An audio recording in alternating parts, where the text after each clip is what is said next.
Welcome to my channel Shiva study hub. बहुत लोगों का मुझे डीएम आ रहा था कि बहुत भाइयों और बहनों का कि आप जल्दी फर्स्ट सेमेस्टर के इम्पोर्टेंट क्वेश्चंस लाइए। इसी में जैसे इम्पोर्टेंट दिए थे वैसे क्वेश्चन आ रहा है। इसके लिए मैं आज फर्स्ट सेमेस्टर बीएससी केमिस्ट्री का इम्पोर्टेंट टॉपिक डिस्कस करने वाला हूँ।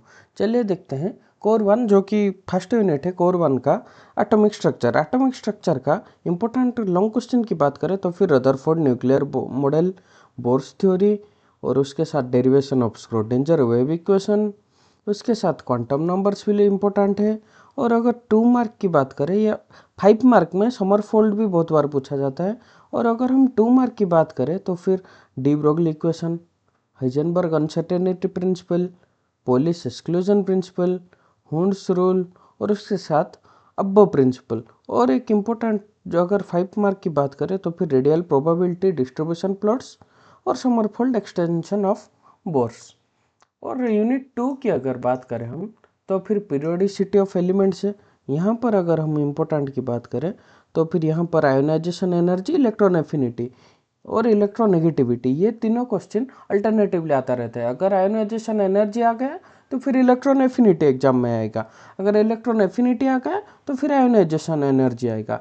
इसके साथ police and Mulliken scale of electronegativity important, उसके साथ सेंडरसन इलेक्ट्रॉन डेंसिटी रेशियो, ये भी इंपॉर्टेंट है। और अगर हम 2 मार्क की बात करें तो फिर atomic radius, ionic radius, covalent radius, van der Waals radius और ये जो पीरियोडिक ट्रेंड्स है वो सब भी आएगा 2 मार्क के लिए। नेक्स्ट अगर केमिकल बॉन्डिंग चैप्टर की बात करें तो फिर केमिकल बॉन्डिंग चैप्टर में हमारा बोर्न हेवर साइकिल इम्पोर्टेंट है।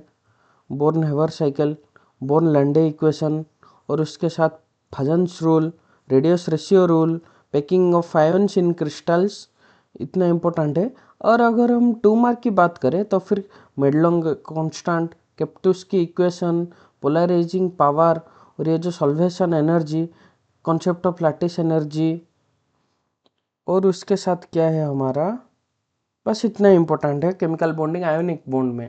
और अगर हम कोवेलेंट बॉन्ड की बात करें तो फिर कोवेलेंट बॉन्ड में बीसीपीआर थ्योरी, वैलेंस बॉन्ड थ्योरी जो कि वीबीटी है, हिल्ट एंड लंडन अप्रोच कहते हैं, और मोलिकुलर ऑर्बिटल डायग्राम्स, ये जो N2 के लिए, O2 के लिए, C2 B2 F2 CO NO के लिए।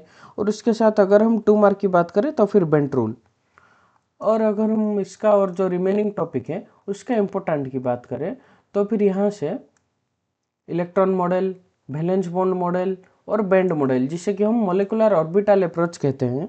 और हाइड्रोजन बॉन्ड की बात करें तो फिर नेचर ऑफ हाइड्रोजन बॉन्डिंग, उसके साथ consequences of hydrogen bonding. Unit 1 में बस इतना ही इंपॉर्टेंट है, बस इतना पढ़ के जाइए। लॉन्ग क्वेश्चन के लिए आराम से अच्छा स्कोर करके आएगा। Thank you. ये कोर 2 का भी मैं इसी वीडियो में ज्वाइन कर दे रहा हूँ।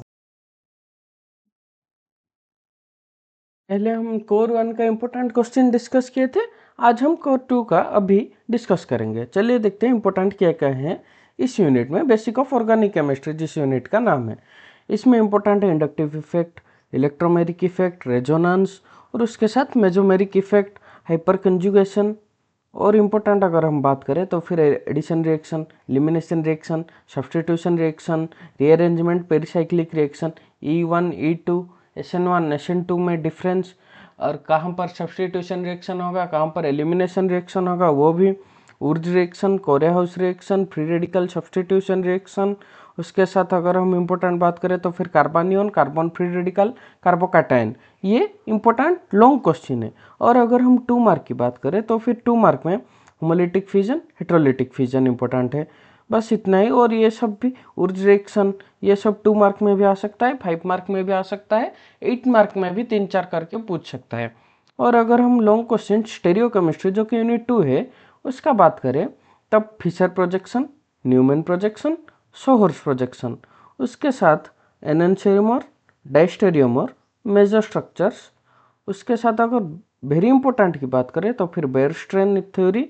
उसके साथ साथ लॉन्ग क्वेश्चन और एक भी है यहाँ पर, वो जो energy diagrams of cyclohexane, chair, half chair, boat twist, boat form, इसे स्किप करके कोई भी मत जाना, इजी है, आराम से हो जाएगा, आराम से पढ़ के चला जाना। जिसको भी नोट्स चाहिए मुझे इंस्टा पे डीएम कर सकता है या फिर कमेंट सेक्शन पे बताने से मैं उसे सेंड कर दूंगा। और यहाँ पर इम्पोर्टेंट की बात करें तो फिर types of cycloalkanes and their relative stability है। और यहाँ पर ये जो R S nomenclature, cis, trans, syn, anti, E Z, D L, ये सब भी थोड़ा थोड़ा देख के जाना। 1 मार्क में भी आ सकता है, लॉन्ग में भी आ सकता है। 2 मार्क के लिए optical activity, geometrical isomerism, optical isomerism, concept of chirality, asymmetry. और उसके बाद और अगर हम और यूनिट 3 की बात करें, यूनिट 3 जो है उसका नाम है केमिस्ट्री ऑफ अनसैचुरेटेड हाइड्रोकार्बन्स। इस यूनिट का इंपॉर्टेंट है E1, E2, E1CB, Saytzeff rule Hofmann rule, Markovnikov anti Markovnikov addition reaction, syn and anti hydroxylation, hydroboration oxidation, oxymercuration demercuration, ozonolysis.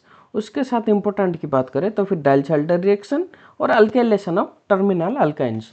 अगर हम ज़्यादा इंपॉर्टेंट की बात करें तो फिर ये जो ऑक्सीमर्कुरेशन, डीमर्कुरेशन, हाइड्रोपोरेशन ऑक्सीडेशन, ओजोनोलिसिस, ये तीनों कंपलसरी लॉन्ग क्वेश्चन है। इन तीनों में से एक का आना कंपलसरी है। और ये जो मार्कोनिकॉफ एंटी मार्कोनिकॉफ 5 मार्क में ज़्यादातर पूछता है विथ मैकेनिज्म। सेडजेफ हॉफमैन भी विथ मैकेनिज्म पूछता है। और ये जो अगर यूनिट 4 की बात करें, केमिस्ट्री ऑफ एरोमेटिक हाइड्रोकार्बन्स, यहाँ पर इंपॉर्टेंट है benzoid and non benzoid compounds और फ्रीडेल क्राफ्ट अल्काइलेशन और एसिलेशन। और उसके साथ ये जो इलेक्ट्रोफिलिक एरोमेटिक सब्स्टिट्यूशन रिएक्शन है, हैलोजनेशन, नाइट्रोशन, सल्फोनेशन, ये सब भी इंपॉर्टेंट है। उसके साथ अगर हम हकल्स रूल भी देखें तो well and good, important question है हकल्स रूल भी। उसके साथ ये जो directing effects of functional groups, ये भी इंपॉर्टेंट है। चलिए अच्छे से करके आना। All the best. Thank you all.